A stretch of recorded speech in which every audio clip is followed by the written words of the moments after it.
Hello, everybody, and welcome to whatever this is. I don't know. No, welcome to Adventures in Interning. I'm Mike Gay. I am the student ministries pastor at Vineyard Gilbert, and with me is America's intern, not just our intern, but America's intern, Kolby Grable. Kolby, how you doing? Doing well, I think. We'll find out. So, America's intern now. I have a lot of stress on my shoulders. Listen, no pressure. You're just America's intern, okay? And so Kolby is still relatively new to the group, to our staff and whatnot. But one thing that I've wanted to do, and I think anybody that has seen me try multiple times with live streaming and stuff, is try to have more of a, like, I don't know, utilize online and try to see what we can do. And Kolby's been awesome in helping me try to make that happen. And we thought, we have this crazy internship and this stuff going on, so why not try to make it work and see what's happening and just kind of, I don't know, I guess we're going to kind of take you on a journey through this whole process. I think what's fascinating about it is the idea, like, I don't know, this is old school, I guess, was whenever I would hear about interns and having one, like when I was an intern, the goal was I was supposed to learn everything I could from the person I was interning under. Nobody really tells you that if you take enough time, you can actually learn, quote, from the youngin, from the intern. And so I think it's a unique experience, not something that everybody sees. And so it's kind of sharing perspectives and just kind of this whole thing. Because I don't know that a conversation, we have at least one or two conversations a week where I walk away going, I needed that. And I'll be honest, sometimes I feel incredibly guilty because I'm thinking, I'm supposed to be teaching you, and yet you're teaching me. So this is my resignation. I'm kidding. No, but I'm taking over. Get out of the way. All right, see you later. But today I wanted to talk about, kind of want to talk about the journey, Kolby, that brought you here. And I thought it was especially timely because, I mean, we just hit summer and students have graduated or students are moving on to the next grade. And I don't know, something that we always talk about is what's next for students, or like in being a youth, it's what's next, you know what you're going to do. And then you mix it with this whole idea of listening for God. Like, what does God want you to do? And I don't know, sometimes I talk to a lot of students and I feel like there's pressure. And I thought if somebody shared their experience, because you have a very unique story of the past year and what brought you to this step in the journey. So, I guess the first question I would ask you is, now some of this stuff I know, but I'm asking for the benefit of others, for others to know your story is, okay, so walk me through, like, before you knew that you wanted to intern. So when you signed up to go, well, first of all, let's put it this way, you graduated high school. When did you know that you wanted to go to Heroic Leadership Institute? Well, it was before I graduated high school. So I had the opportunity to have Heroic Leadership Institute actually at my church when I was in high school. And I got to sit and see all of these young people coming in and learning about Jesus and just absolutely on fire for Jesus. And it's something I wanted in my own life. And so that's kind of, I decided I wanted to go to HLI when I was a sophomore in high school. After having 2 years of HLI come through my church and seeing the change that goes on in them. And so that's when I decided. Okay. And then, so when you got to, like, when you got to Heroic Leadership Institute, did you know, I guess right off the bat, did you know what you wanted to do? Like, when you got there, did you know what your quote unquote calling, what the next step was? Absolutely not. Okay. Now, did you go there hoping to find it? Yeah, I would say a little bit. I was expecting to feel like I had some direction on my way out of Heroic Leadership Institute. But I wasn't necessarily thinking I'm going to figure out what I'm going to do for the rest of my life when I show up. So that was kind of it. Okay, and I want to touch on that because, you know, like I know some students that are extremely motivated. And by the way, I should mention, if anybody has any questions, put them in the chat. We'll love to answer them for you. We will do a Q&A portion if you want to put that in. But okay, so going in, a lot of people like to know the end result. Like everything I do will bring me to this point, whatever their career is. And I know some incredibly motivated students, but I also know some students that, and it's not that they're not motivated, they just don't know what the end result is, so they feel guilty not knowing that end result. Yeah. What made it, like, what were you feeling when you knew, okay, I don't know where this is going to lead, but I know that this is the next step? How did you feel taking that step going to HLI knowing, okay, I'm hoping to get something out of this at the end? I would say on my part, there was definitely a lot of excitement about going to HLI, but not only that, there was a lot of peace with that decision.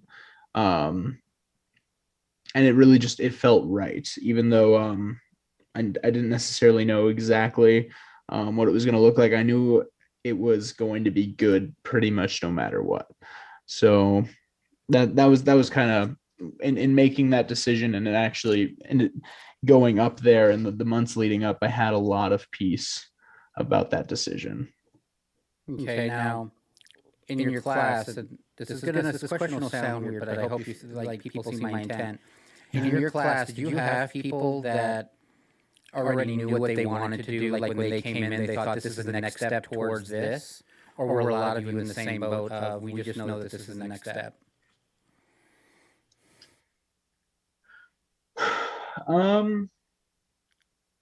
Yeah, I think a few people coming in had an idea of what they wanted to do afterwards. I feel like that had changed, especially like none of us knew that COVID was going to happen. So the step-by-step plan that we had for our lives pretty much all got shaken up. And so, yeah, I would say all of us didn't know all of us had a little bit of an idea of what we kind of wanted to do afterwards. And whether that got shaken up during the year or if it stayed the same. Some people just knew they wanted to do college afterwards, but they didn't have like a step-by-step process of when I leave here, I'm going to do this, this, and this, and then I'm going to be a billionaire. So I didn't know HLI had a billionaire track. I would have signed up for it had I known.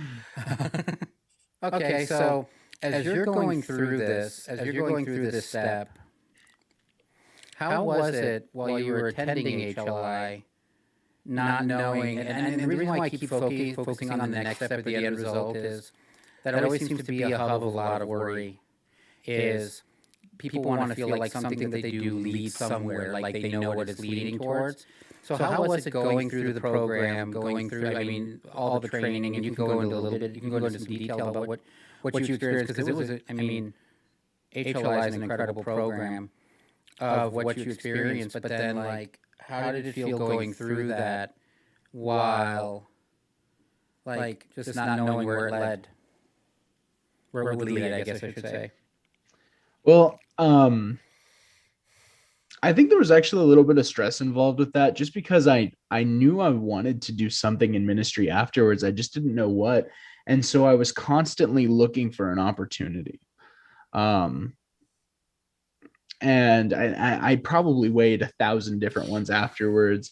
And I know my leadership in HLI had talked about looking for internships and finding things in different areas of the country and actually around the world. And they were willing to help us find stuff. And none of those really had called to me. And so it wasn't really until it was pretty early. It was actually in October, I think it was, when Limitless was. Is that October? Yeah. Okay, so it was that October when you had showed up and you had prayed for me, and I realized that I feel like my calling is more towards youth ministry in that moment. And I had juggled around the thought of an internship with you in my head while you were there. I never ended up talking to you about it, but I kind of thought about it a little bit. And then going on through the year, every time I like thought about an opportunity, none of them sounded right until I realized, oh shoot, we're going back to, we're not going back to, we're going to Arizona and we're going to see Mike again. And so that's when I kind of was like, maybe I'll see what it's like out there. Maybe talk to Mike about potentially having an internship and just seeing what all made sense and if it lined up and if that's something you'd be willing to do. And so once we got out there, I ended up talking to you about it. You had said something along the lines of like, you kind of juggled it around in your head as well, or you had wanted to work with me. That's kind of was your thought process. And so then it was just, there was a lot of stress, I would say, in between October and February, because I feel like in February when we talked is when I decided, okay, this is what I want to do. I want to come out to Arizona. I want to do an internship with you. But in between then, it was like, I got to find an opportunity. I got to go here. I got to go there. I got to talk to all these people. I want to have something afterwards.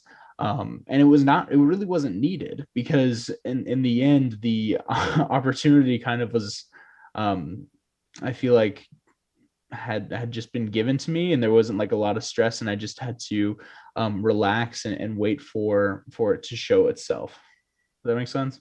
No, it totally makes sense. And I think the thing that stands out to me is when you said that you were trying to find plan B, C, D, and you realized you didn't need to.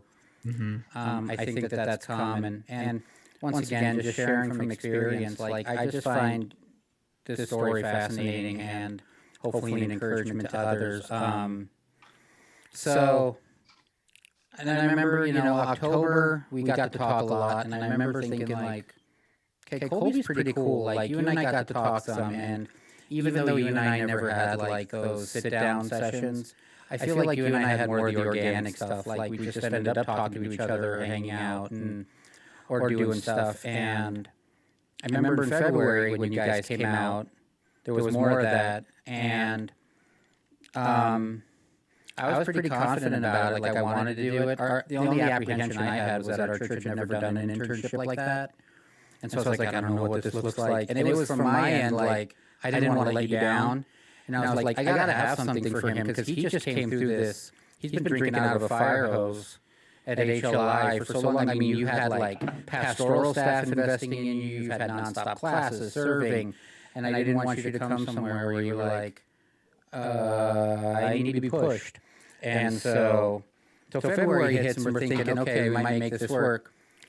So you're at a point, I think, that a lot of students get to, a lot of people get to, and I'm not trying to pick on you, I'm just focusing on that age, where you're like, okay, this is what I'm going to do, this is what I know I'm going to do, this is what we're going to work towards. And you and I kind of left knowing that that was going to be the end result, like where we were working towards. Mm-hmm. Then March hits. Walk me through your March. So my March, most of it was spent in Mexico and Puerto Vallarta. Well, I should probably say about half of it actually was spent in Puerto Vallarta on a missions trip with HLI. And then let's see, about a week and a half in, our director had just gotten there. He normally spends about half the trip home and half the trip there, just doing some other stuff. So we were with an intern for the first week and a half, and he had been there for about 2 days. And when he had got there, he had informed us that we are just standing with one foot in the air is a model that we kind of have in HLI, which is, you're just being ready to be adaptable and being ready to move wherever, which way. And so we were just standing with one foot in the air on the COVID situation and just ready to act if something changes. But as of right now, nothing's going to change. That's what he had informed us. And then the next day we were informed that the Duluth Vineyard had shut down services. And they would be switching to all online services. And then the day after that, we were informed that we were going home. Because the only reason we're still in Puerto Vallarta is actually safer than Duluth at the moment, because there was no confirmed cases in Puerto Vallarta, and there were in Duluth and in Minnesota. So they were just keeping us there. And then once they had realized that COVID had made it to Puerto Vallarta, that's when they decided, okay, it's time to go home. And so we go home, and everyone's pretty upset about it. And we get home, and as I'm getting off the plane, I'm realizing I'm sniffling and I'm having just allergy issues, normal allergy issues that I have, especially when I change climates. So hot to cold, cold to hot. It happens a lot when I fly. And so um, I realized I'm having these normal things, but I was so sure in my head that I was going to get quarantined. I was like, I know. And I remember I talked to a couple of classmates about it. I was like, I'm going to get quarantined. I know I am. Like I have allergies, but it's going to happen.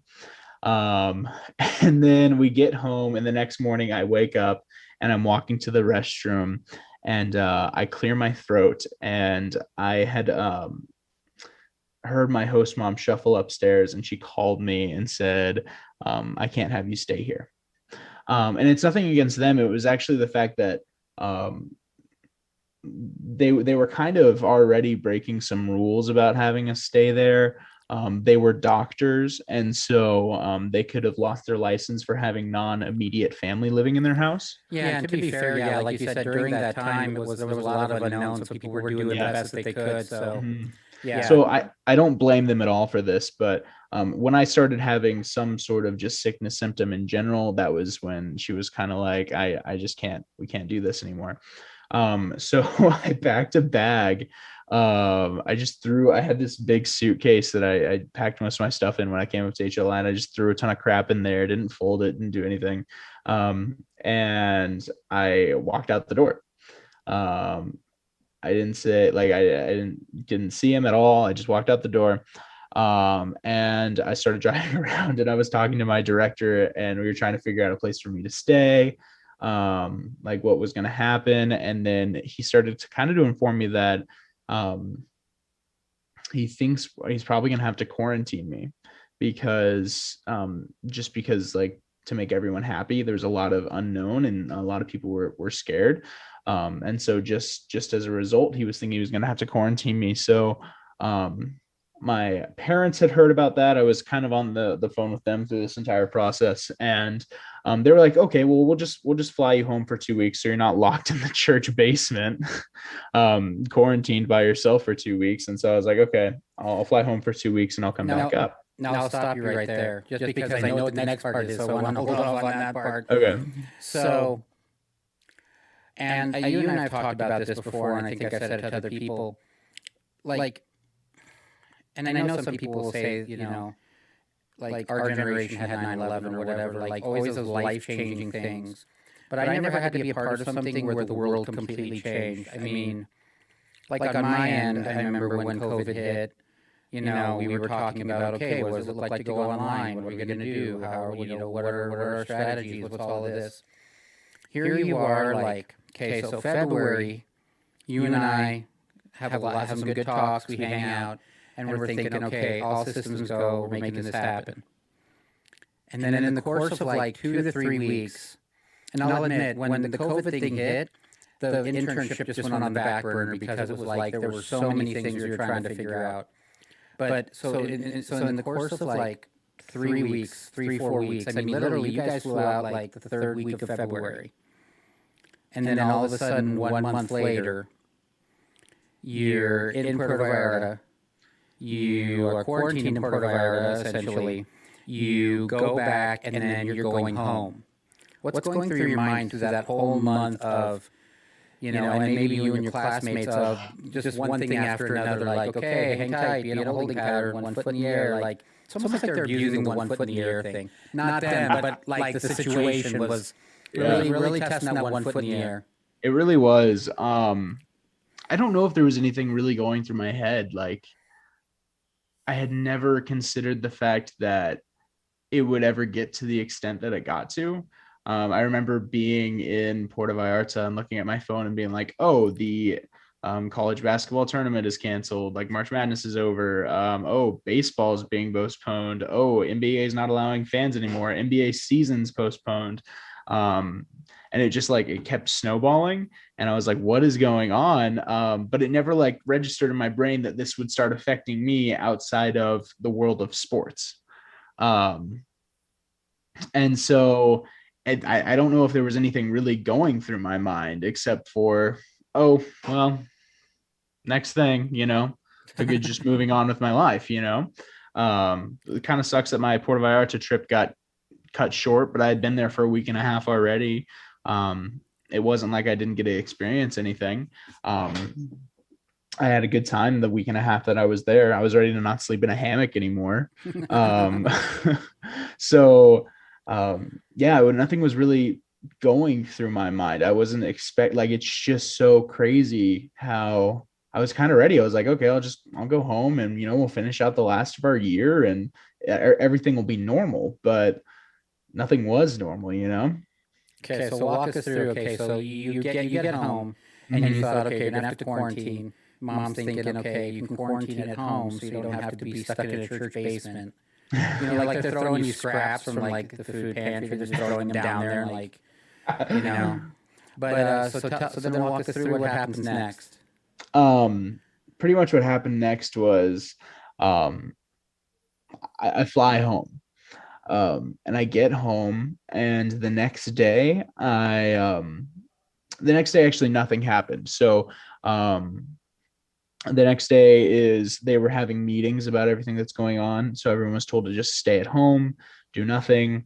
And then we're going to meet and make a decision about what's going on. And so then they were going to tell us what's going on the next day. So then I FaceTimed into class. One of my friends FaceTimed me. I was just on her MacBook on a chair. I was listening to what's going on, and they bring in this doctor, and I think they brought it in to like soften the blow and explain to us why their decision is what it is. It didn't help. It still sucked. But they had this telling you. Yeah, they had this doctor explain to us about like lowering the curve and what's best for everyone now. And that's when they informed me that HLI would be canceled. Not canceled, but not meeting in person anymore. And they told me that they told everyone, you can stay in Duluth. If you stay in Duluth, you will be quarantined. You are not allowed to leave your house. Or you can go home. Either is fine. You just have to. They were just pretty much encouraging us to talk to our parents and see what made the most sense. And so, I think what really did it for me is I said, I was like, okay, like this sucks, but I'll just get back up to Duluth real quick. I'll be able to say goodbye to everyone. I'll get all my stuff and I'll come back home. And then my director told me stay in Kansas City. And then that's like what really, really did it for me. I was like, no, like all my crap's up there. My car's up there. I need to come back. I need to say goodbye to everyone. He said, if you come back up, I'm not going to let you say goodbye to anyone. And just to be clear, it was for safety purposes. Yes, like for safety purposes. This is because I was going to go through an airport once and then an airport again, and then I'd talk to everyone again. They had already been around each other. So there were no new germs in the class, but with me, it would be completely different with having gone through an airport twice, and Minneapolis, which was actually a COVID hot zone at the very beginning. And so did I say Indianapolis or Minneapolis? It was Minneapolis. Okay. Yeah. So Minneapolis, which was a COVID hot zone. So, what ended up happening is my roommate packed all my stuff up and drove my car home to Kansas City. And it was just a crazy time. And the next couple of days, like I just bawled my eyes out and sat and did nothing. I actually, I argued with my parents a lot because not even an hour after HLI had been canceled, my mom called me upstairs and was like, you need to get a job. And I was like, wait, what?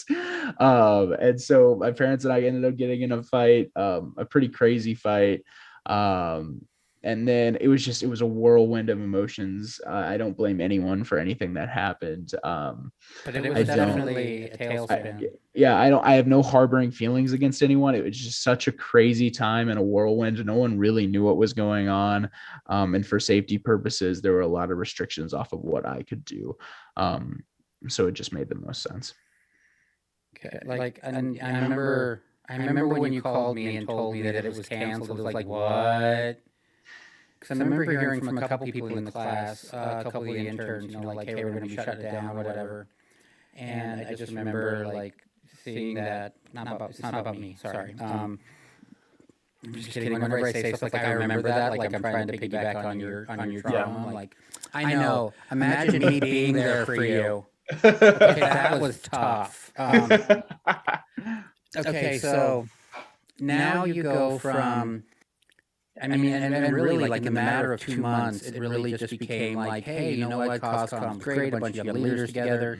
I think I have my internship direction. I remember even one of the HLI interns said to me, like, said to us, like, okay, like, you need to intern with Mike. And I was like, okay, like, I'm down.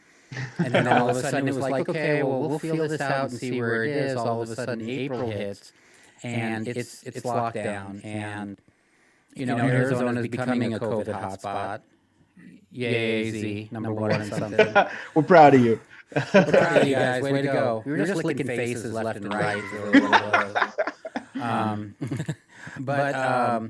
So at that point, you talked about how you're bawling your eyes out. Your mom's telling you right off the bat, like you're going from, graduating an internship to online classes, and an hour later get a job, and you're shaking.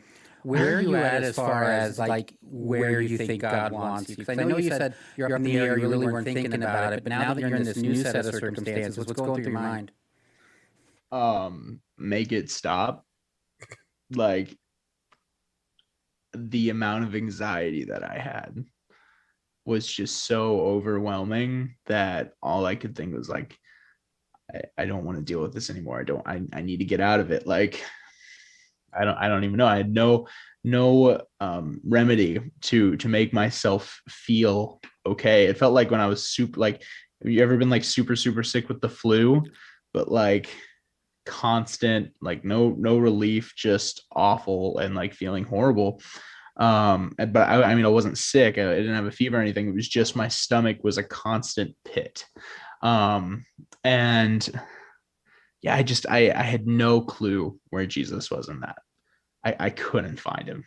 And I was just so devastated. And like before quarantine, I would have considered myself a flaming extrovert. I'm also a 7 on the Enneagram. So all of a sudden I went from having people that I considered my family, and I was around 18 other people every day. And we would hang out, and I had all the people time I could have ever wanted, to being ripped from that, put in quarantine, and every single one of my coping mechanisms taken away because I wasn't able to be around people, or distract myself with anything except for like maybe try to watch TV, but that didn't help. It was just awful. So yeah, I at the moment I couldn't find God in it. And my prayers were just so, what's going on? I don't understand. Like, this is awful. Like how could anything good possibly ever come out of this? Like, yeah, it was rough.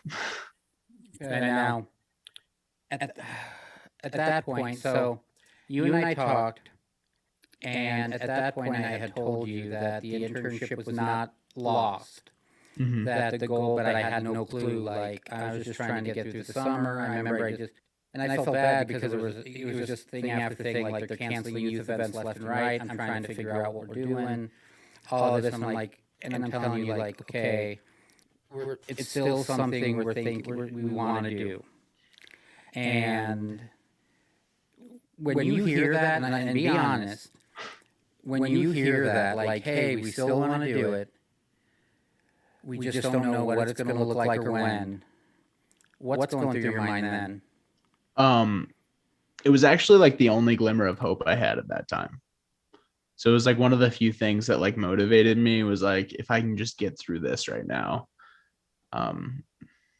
I feel like at the beginning it was a search to get back to what I had. And by the end it was kind of just as starting something new and following what Jesus's plan for my life is. But I feel like definitely at the beginning it was like, maybe if I can get through this time and I can get to Arizona, I can get back to what I had, which was a fool's hope. HLI, HLI is something that I will never experience again. Um, it is so different from anything else that's ever happened in the world. It's crazy. The only way you can actually know what it's like is if you go through it. Having been someone that personally sat by and watched 4 classes go through my home church. And I thought I had a pretty good understanding of what it was like. And then all of a sudden I got put in it and it was like, holy crap, this is insane. And so I'll never get back to a point like that. But that's okay, because I'm not meant to survive in a place like that. It's meant to push me and make things be super hard and difficult and make me come to the end of my rope and have to find Jesus at the end of that rope. Otherwise, things will get really bad. And it's meant, but it's not livable. And honestly, I'll just never be at a place of community like that either. It's not something that you can recreate in normal life. I will say that one thing that impressed me was, and I'm not trying to shill for HLI, this is just kind of where the conversation's going, is your coping mechanisms. I was just like, man, if this would have happened to me at your age, I don't know that I would have been equipped with. Like, I wouldn't know about looking for Jesus in the middle of it. I just would have been like, this sucks, and why, God, why? And the fact that you're like, I'm trying to find Jesus in this, I'm like, you're a better person than I am. Like, just honestly in that. But I mean, it was crazy because I had just spent 7 months of my life learning how to, go to Jesus and do all these things and be a healthier person. And then all of a sudden I got put in the middle of a war zone. Literally, because Call of Duty Warzone had just come out, but also figuratively, because I mean, it was like being in no man's land in World War I. Like it was just, now everything that I was taught is now being put to the test, and it's honestly going to affect how I come out of this, how well I put that together. So summer goes by, and on our end, like, I remember I sat down and met with Jack. I had gone through everything. Like, I had talked with your youth pastor, and I had, I had gone through everything. And we had figured out all the details, and the stopping point for us was, okay, right now we're completely online, so we have nothing for an intern to do because it's all computer based and at home. And so let's say, so now, this is the beginning of summer, and you're thinking, okay, I'm going to get through this. Let's fast forward a little bit. So now all of a sudden it's September, October, and I'm still like, dude, it's a go once we get back in person and find a host home. And are you still in that same place, or are you thinking, okay, God, any day now? Mm-hmm. I think it took, well, I had started a new job, and I was making way more money than I was before. I was making a lot of money and it was awesome. But I think I was like, okay, while I'm working this job, I'm going to try to get a different car. And so and that was something that was like, I was really like working towards. That was a goal. It was one of the first goals that I had since I had been home, was like, okay, now I'm going to get this car. Like, besides the internship, it was like, okay, I'm going to work really hard towards this, so that I can, just for the future. And so I did. I had worked really hard and I put a ton of money towards it. And I got myself a different car. And so I was like, okay, well, maybe now what has happened is, Jesus gave me an opportunity to get this new job that's really, really good. And he has given me enough time in between when I started it in September and in January to make enough money to get a different car. And then, in January, it'll be a go, right? Wrong. It was, okay, January rolls around. I got my car in November. January rolls around and I'm just like, wait, I'm still here. And then I January think turns into February, and then February turned into March. And so what was going on in my brain was like, okay, now I don't have any goals. My only goal is this internship. well, what am I supposed to be doing right now? And I feel like that's when Jesus really kind of came in, was just teaching me how to be present, um, and teaching me how to live in that, and not miss what's going on around me, and deepen the relationships with my family and my friends there, that are going to last a lifetime, um, and deepen those relationships so as I go away, like that they still stay strong. Um, and that's really where Jesus was in that, because I didn't have any other goals. I didn't have anything else to work towards. And then all of a sudden it was like, now we're just going to be present and you're just going to wait. And it sucked. And we had put, and so the thing was, we had put out, once we started getting back in person, so I put out something about it, and nothing. And the timing was funny. So finally, we had a family in our church, a young couple, who said, "We'll take on, we'll take on the intern. We have a place. We'll do it. We feel called." And they're amazing, by the way. big shout out to Jose, Yvonne, and Jane. And so I remember I called you and said, "Hey, we found a host home. Come out to AZ." What decision had you made that day prior to me calling? I had been so that a couple months before, I had been really stressing out because I was like, okay, I'd pretty much given up that the internship was ever going to happen. And I was like, I'm probably going to be here for another year. So 2022 is going to be my year, right? So I was like, okay, I'm probably just going to be here for a while. And I kind of come to terms with that. And I had made the commitment. My job had offered me the full-time position. It was technically a temp position for 6 months. And so I'd started the last 2 months of that working my absolute butt off, trying to get my numbers up as high as I could so that they would offer me the full-time position.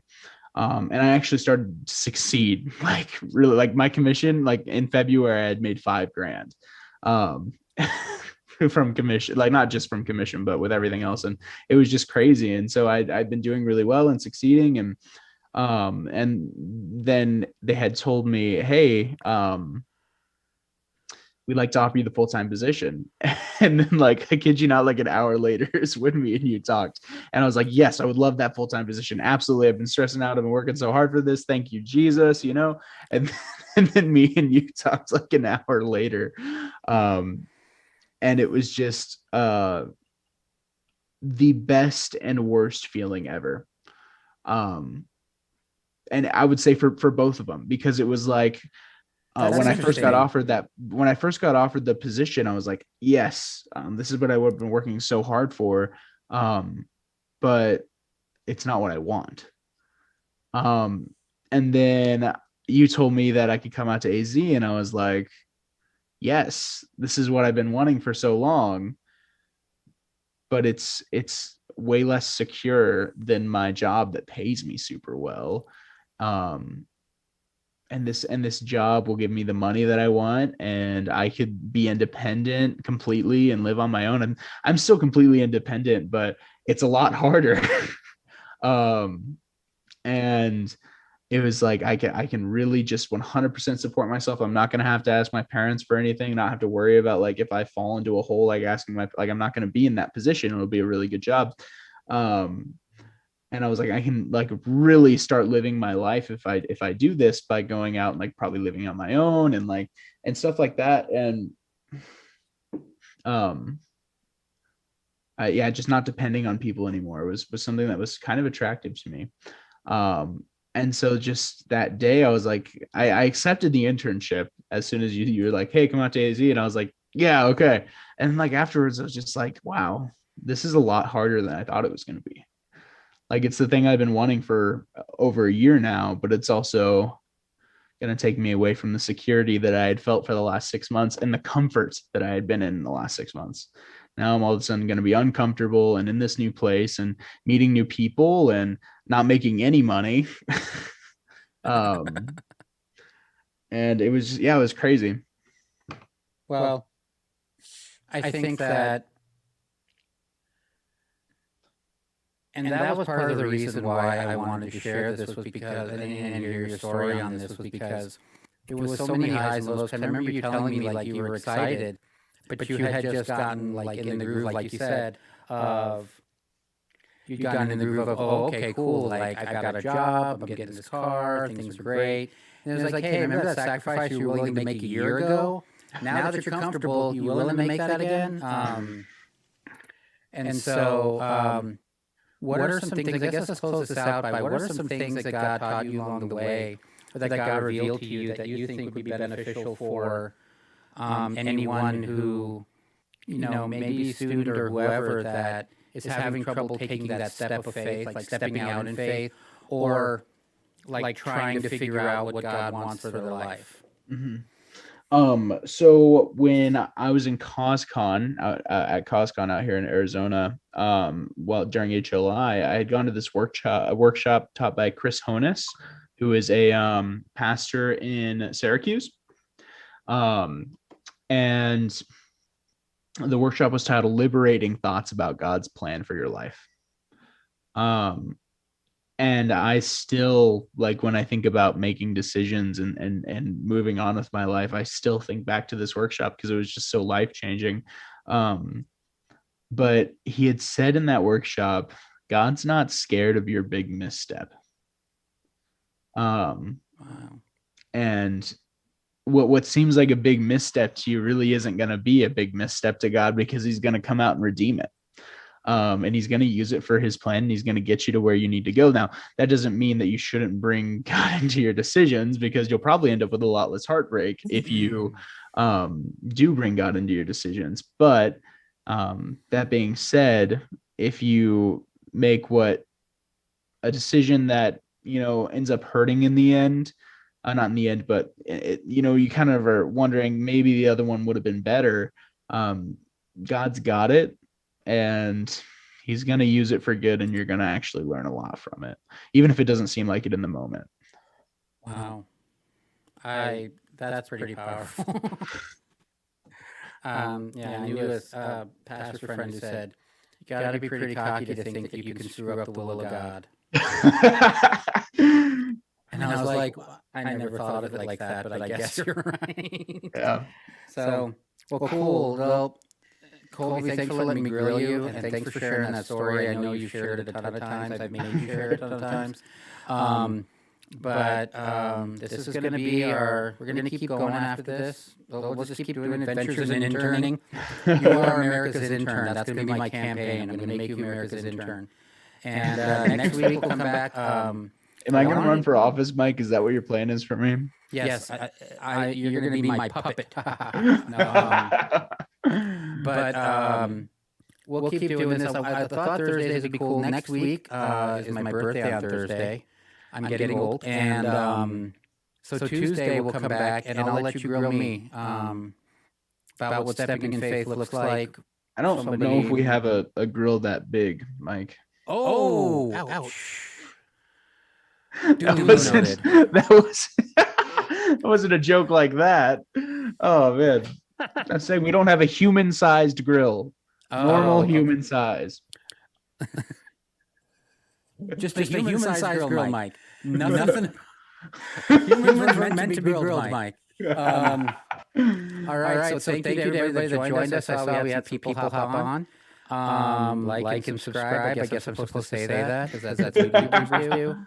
Hey, hit the bell for notifications. Hit the bell for notifications. All right. And so everybody have a good day. We'll see you next week. And thanks, Kolby.